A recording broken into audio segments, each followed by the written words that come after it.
Good morning, ladies and gentlemen. 2 years ago, the Rabobank presented its vision for Dutch tree growing in the report Tiles Out, Beaches In. The perspective of the Rabobank was originated by cooperation with the Utrecht office and the local offices. Two of the persons involved are at the table. Lambert van Hoorn, sector specialist for floriculture at Rabo Research, and René Dekkers, who works in the region for tree growing Zundert as an account manager by Rabobank. I would like to present some questions to him. My name is Erik Bastiaanse. I work as a director of CLTV in Zundert.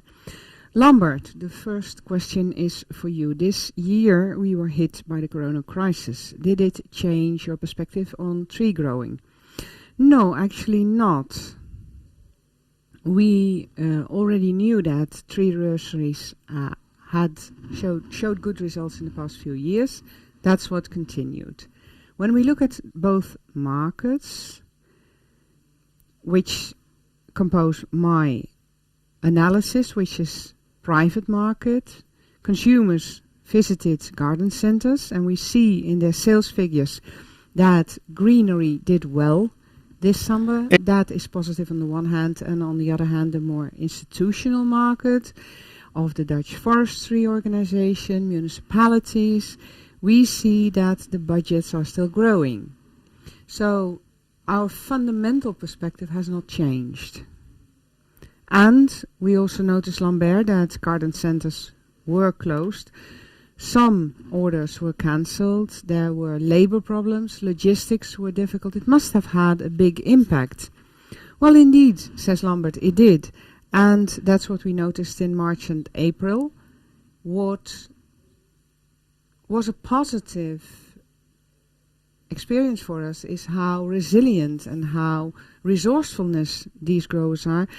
The nurseries really took up the challenge. They solved their labor problems. And of course, some trucks were left on the Polish-German border.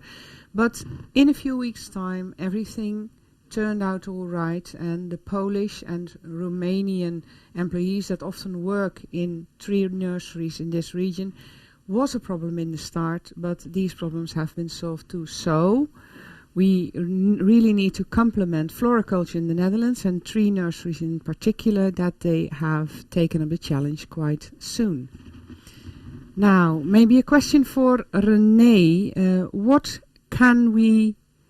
lessons have we learned from this spring? Because we're now ending up in the second wave. Well, says René, at least being a good employer is important. We noticed that there were differences between the approaches of the various companies.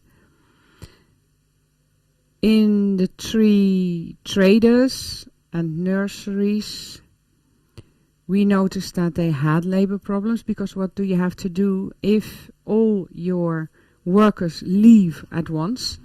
So the labor issue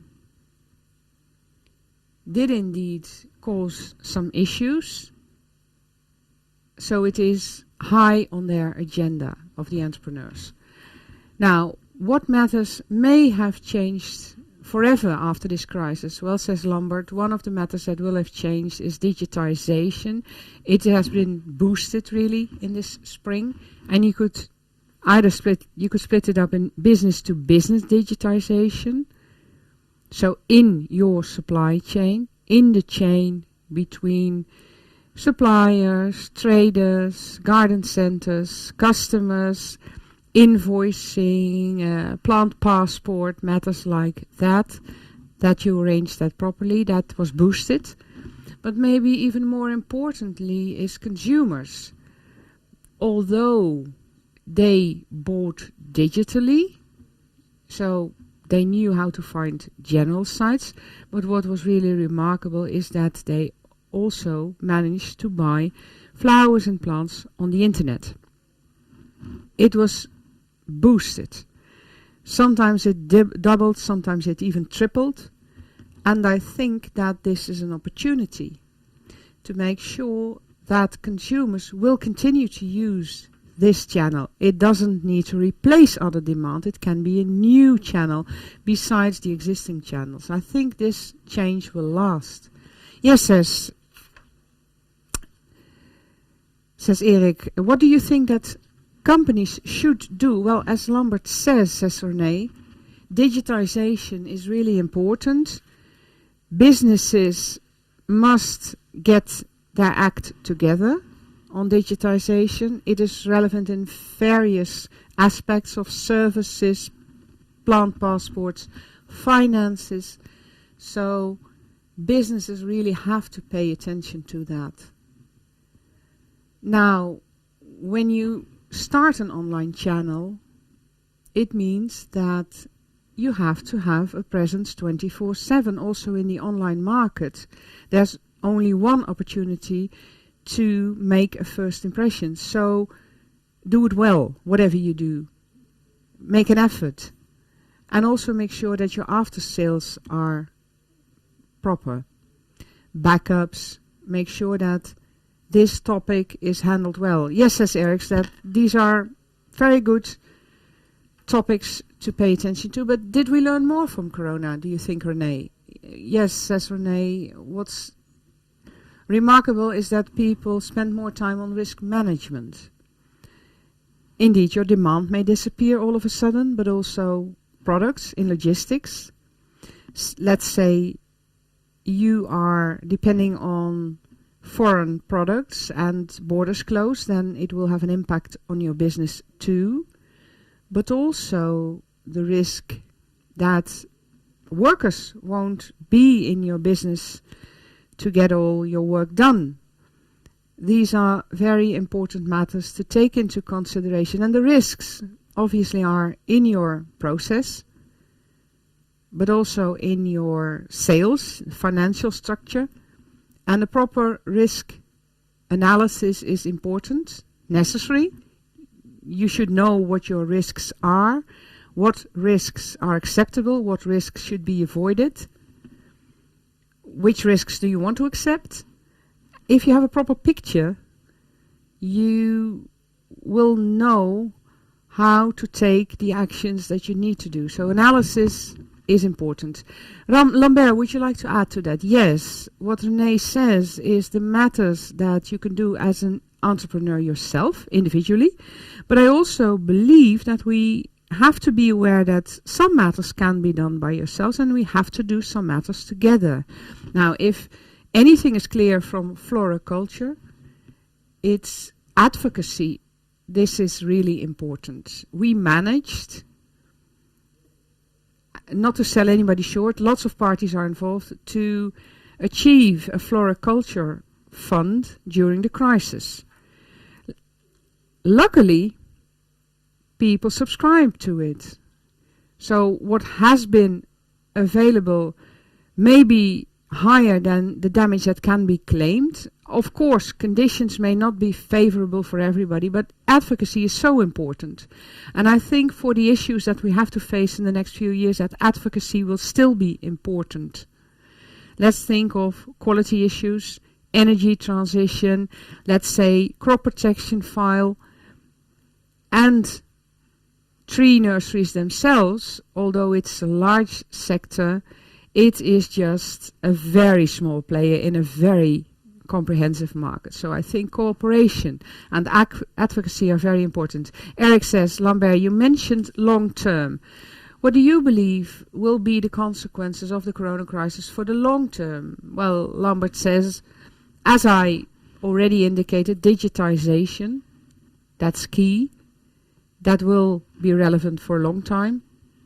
And also the labor issue, I think we are addressing it in a different manner than before. People may wonder, will we use robotization? Will we use other ways to execute the work? I think these questions were already relevant and will stay relevant. And also what I said, how will your consumer buy? It is something that will last for the future. Erik says, government budgets in the long term, what's your approach to that? Well, indeed, says Lambert, the government, after the financial crisis, the budgets were lower. And now you can say we are facing the same insecurity. Hoekstra is defending his budget in the lower house today. Municipalities are under pressure, but I do believe that green is more relevant than it was 10 years ago, and that there's more pressure from society to uphold these budgets. On the one hand, keep a clear eye on government budgets. On the other hand, the risks that they will drop as seriously as in between 2010 and 2012 is not present. Green is on the agenda. Yes, says Eric, that's a clear story. Now, for the individual businesses, Renee, can you tell us something about that? Well, I believe it's important, says Renee, that individual businesses try to adapt to situations that arise. For the continuity of businesses, it's important that you are a proper employer, that you should take your digitization to the next level, and I think it's important to pay attention to sustainability. It's becoming increasingly important for lots of businesses. We see that at the bank, and of course proper hazard analysis. Now, sustainability, Renee, you said, what do you expect? Well, says Renee, a lot is upcoming, a lot of initiatives were taken. Maybe Lambert can tell us more about it. Well, Lambert says, indeed, sustainability, you could say that a group of people believes that it will not go a long way. But you can see in purchase decisions in this summer that it shows that consumers, mainly people between 20 and 40 years old, take decisions based on sustainability ever more. Now, it's also relevant for the markets in the institutional markets. So for both markets, it's important that entrepreneurs should take that into account. Maybe you can acknowledge it, or maybe you can just hold back for some time as an individual entrepreneur, but you will have to face it. That's what we believe. It is an ongoing train, and you simply have to hop on it. We would like to say, do it whenever it is fitting for your business, and we have seen a lot of examples in which sustainability can contribute to continuity in your business. When will you replace asbestos? When may you use different crop protection systems? So there are examples. When do you replace your forklift trucks from diesel into electric? These are just examples. I don't impose anything on anybody, but I think you have to choose the right time to hop on the train. I can maybe add something to that, says Renee, and maybe it's important for sustainability. Entrepreneurs must take into account that the climate is changing. From the range that they're growing now, they should adapt it to the developments in climate. And you shouldn't just address the climate developments in Zunder, drought, extreme showers, but also adapt your range for the sites where your trees will eventually be planted. Now, gentlemen, we are ending the end of this session. What topic would you like to raise? Well, says Lambert, green is on the agenda. Let's make sure together that it stays on the agenda. That would be my final words. But maybe René has something better to add. Well, it will not happen automatically, but we do know that everybody is working very hard, and we see that our customers are grabbing the opportunities that they see. Now, thank you, gentlemen. It's good to hear that you see a proper future for tree nurseries, and I would like to thank you for your contribution here today. Thank you. You're welcome.